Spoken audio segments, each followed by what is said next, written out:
This year, TYT's been making a lot of moves. Now you can too. Now, how are you going to do that? You want to launch a new business? That sounds fun. You're going to change careers? Geez, and Lord mercy.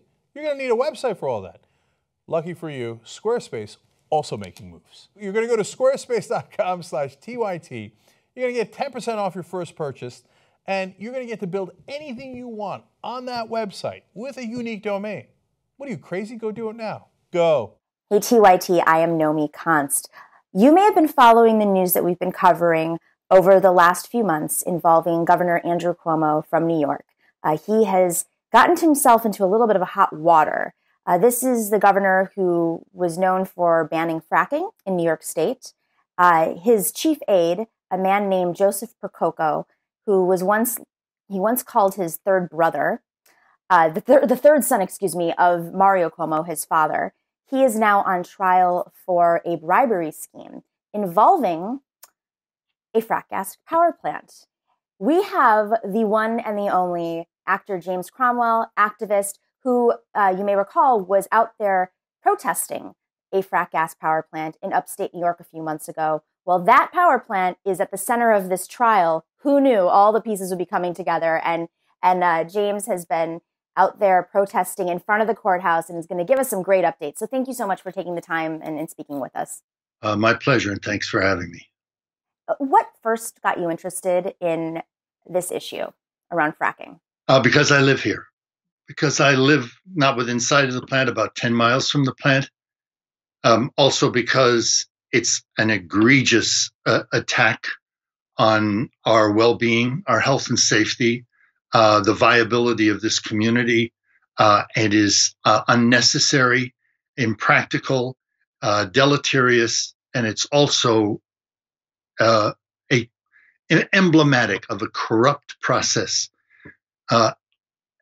Corruption is the cause of our climate crisis, but then it's the cause of practically all our crises: the opioid crises, the healthcare crises, the budget crisis. Everything is because we have a pay-to-play system in this country in which politicians pay attention to their donors and not to the people who elect them. If Governor Cuomo would pay attention to the people of New York that he partially served in getting a moratorium, not a ban, a moratorium on fracking, which I think the great majority of New Yorkers appreciated, he would have followed it up with his energy plan. But his energy plan is really focused around these gas-fired power plants, and that is because they represent so much money into his coffer for his election, hopefully for him, not for us as President of the United States. That's why he's sort of lying low, and that's what it's all about. So there's a lot to unpack here because it starts with you were involved in the campaign to ban fracking in New York. Of course, you said it's a moratorium, not a ban. Many of our friends of TYT were involved. Josh Fox. Yeah. There was Artists Against Fracking that toured around the state, followed Andrew Cuomo wherever he went with signs, and he even said that those protests were very hard for him to ignore, and the public pressure worked. But for those who follow New York politics closely and Andrew Cuomo's behaviors, there's always an if. There's always some small print, like it's not always a complete ban or a complete progressive move. There's always a little bit of an agenda attached there.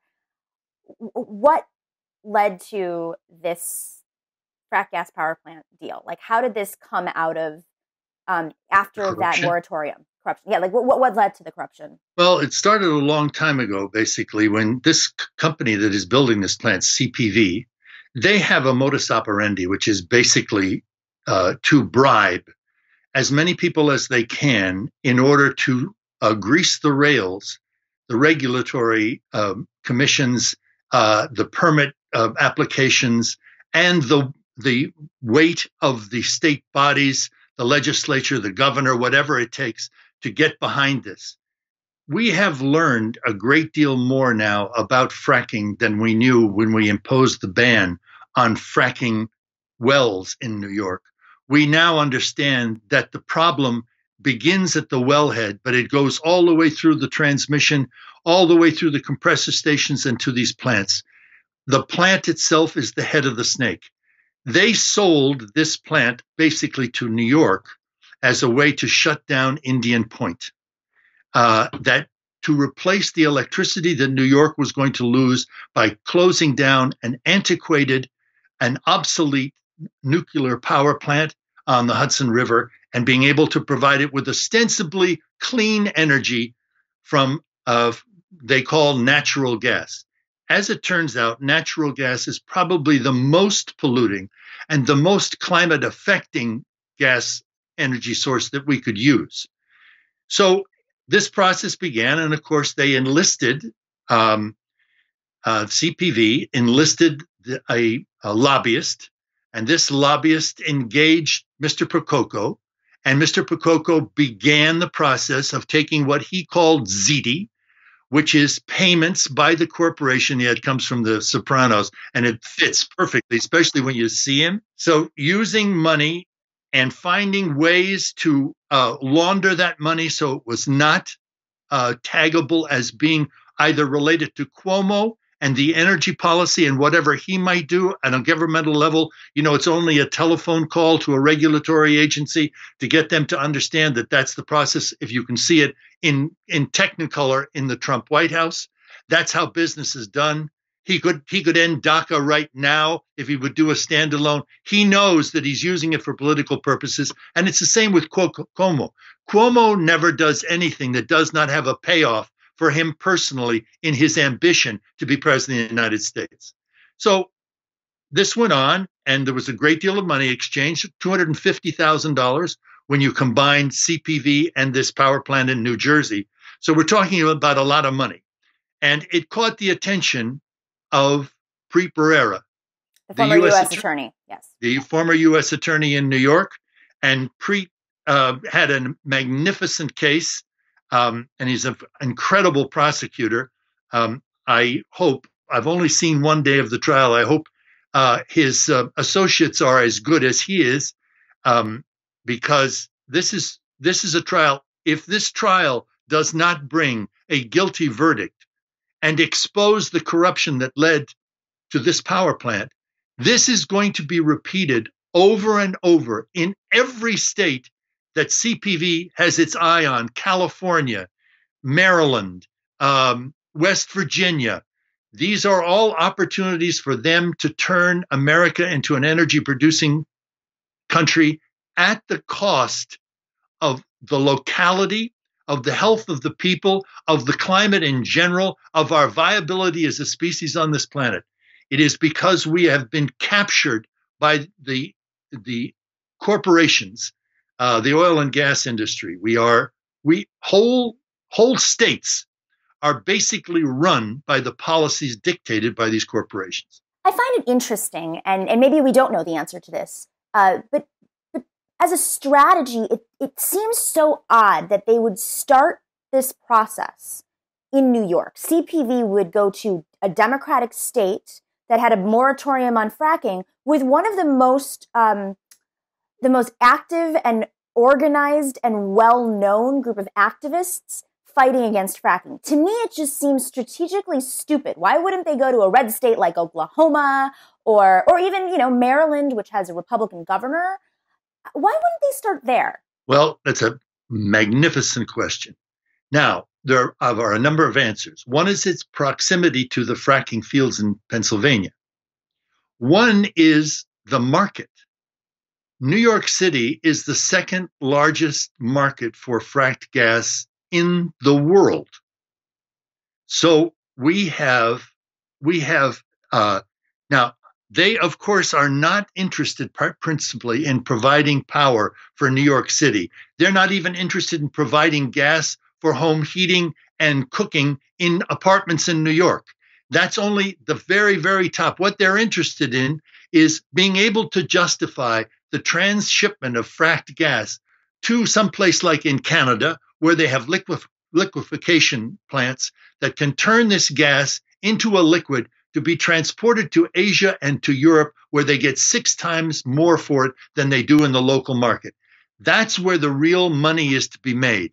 But you can't sell that to the people of New York. Now, it is interesting that they did choose a state that had just banned fracking, but they must have known something about the ambitions of the governor that would allow them to say, if we give him enough incentive, he will do what is expeditious for us, because it's a quid pro quo. That's what the pay to play is.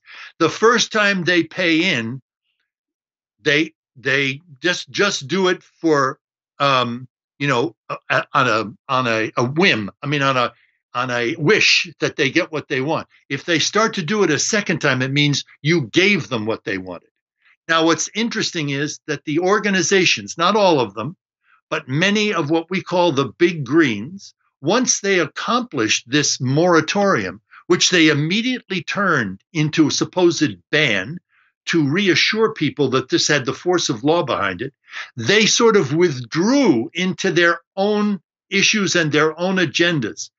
Large NGOs operate by having access to power.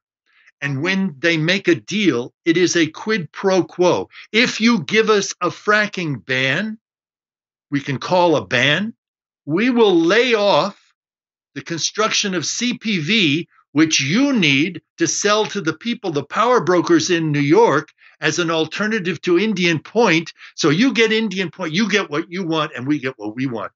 And I think the big greens in many ways, are complicit in this, even those that have now changed their mind and now recognize that fracked gas is the most polluting energy source we could have. So if this trial, we're in the middle of the trial right now, yeah. The prosecution, I believe, is going to be redirect now. Yes, this coming week. Yeah. If, say, there is something damning, so far it's been revealing. It's been there's been some crazy events that have happened, including one of the key witnesses was for prosecution, admitted something else on the stand and was arrested for fraudulent activity and is now in jail while he's not in jail, he goes and testifies. That's Todd Howe. Yeah. And some of that is for the defense, it's a way to delegitimize his character. He already had character issues. It's reinforcing his character issues. Yeah. There's a lot of games that happen in these types of trials. So who knows where this is going to go, but let's look at two scenarios. Say Prococo is found guilty. What happens next? Say he's found innocent. What happens next? Yeah. If he's found guilty, then the responsibility lies with Governor Cuomo to substantiate and to carry forward the idea that this plant was basically built through corruption and bribery, and therefore the entire permitting process and the regulatory agencies involved have to take another look at whether it was justified and whether the downside justified the permission that they gave it to be built in the first place.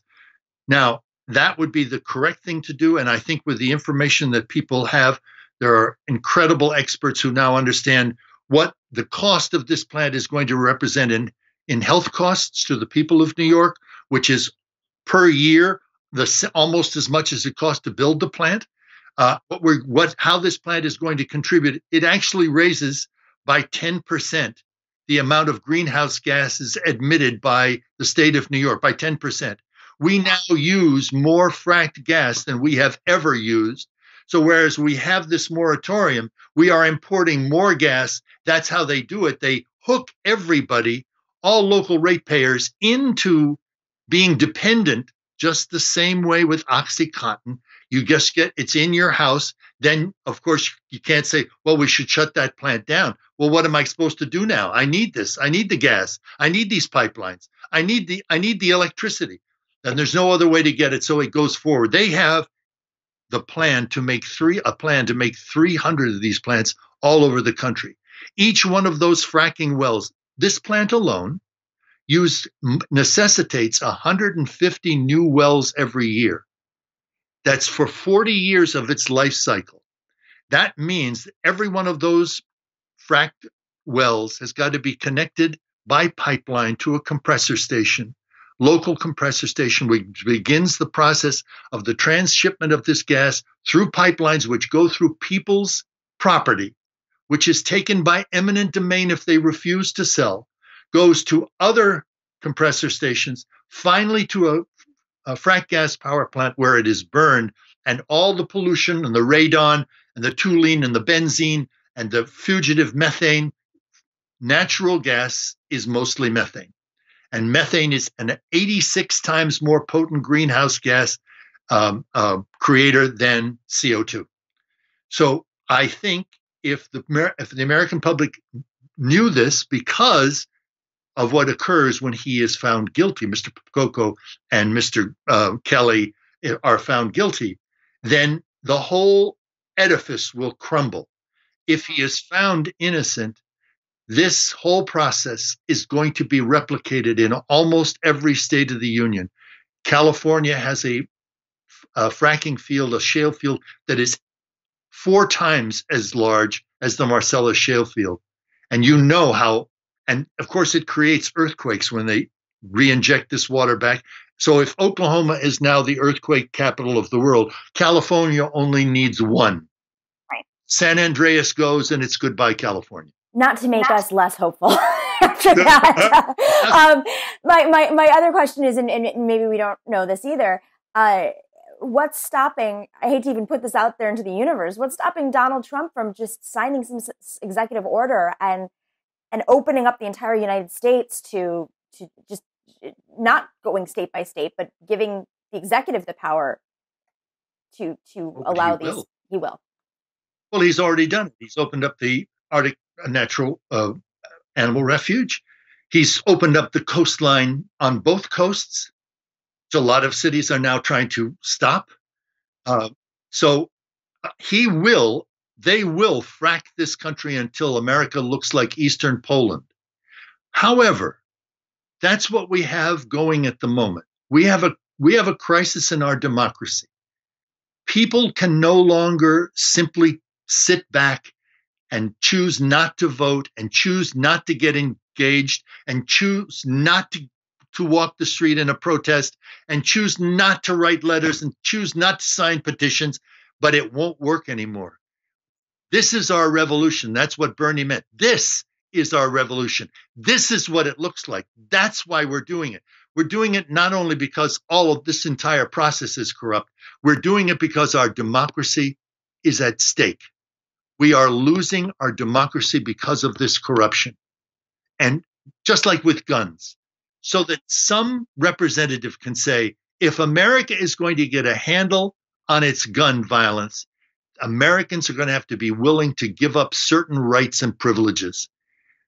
The government is going to have to get into your health records. It's going to get into your child's education and the letters that come from school. We're going to have to begin to spy on each other, which is basically what that, if you see, tell, whatever that policy is. So now is the time. We can win this. The people have the power. The corporations are paper tigers. It's what Mao.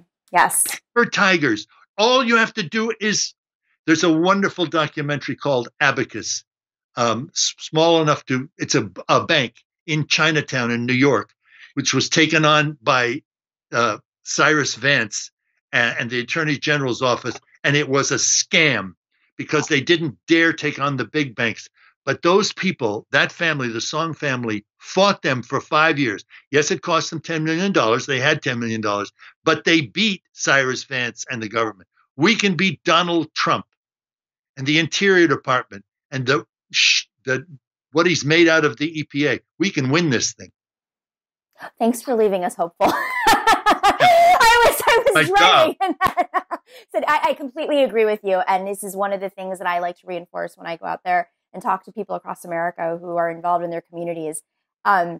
We've been here before. I mean, this is ultimately it. You look back 100 years ago and you had monopolies, you had corruption, you had Tammany Hall, and somehow through many revolutions, we were able to get over that moment. And And the stakes, I think, are higher now, but I do think that people are much more informed, active, engaged, and the movements are spreading faster. And so we thank you, James, for being out there on the front lines, for using your megaphone, your voice, for fighting for us, and for informing us about this, because it is something that amidst the trial, the actual issue is being sometimes lost in the noise of the corruption. And I think it's really important to keep our eyes on what's important here and what's at stake, and that a Democratic governor was really selling his people who voted for him on this issue, selling them out, literally selling them out for his own ambition. So thank you, James. Really appreciate it. Yeah, thank the Young Turks. Incredible. I wish everybody in the country joins the Young Turks. That's the horse's mouth, as far as I'm concerned. That's why I get heard, because of you. Thank you personally for being here and doing that.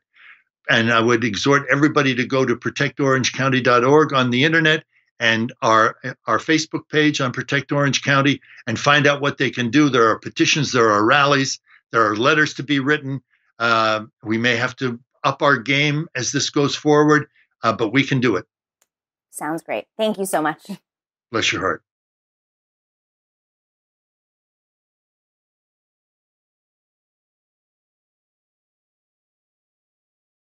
If you like the interview that you just watched, I got great news for you. If you become a Young Turks member, you can watch them live as they happen. Only the members get that. You also get Young Turks live. You also get Aggressive Progressive live and Old School live. Everything is available for the members and commercial free. tytnetwork.com/join.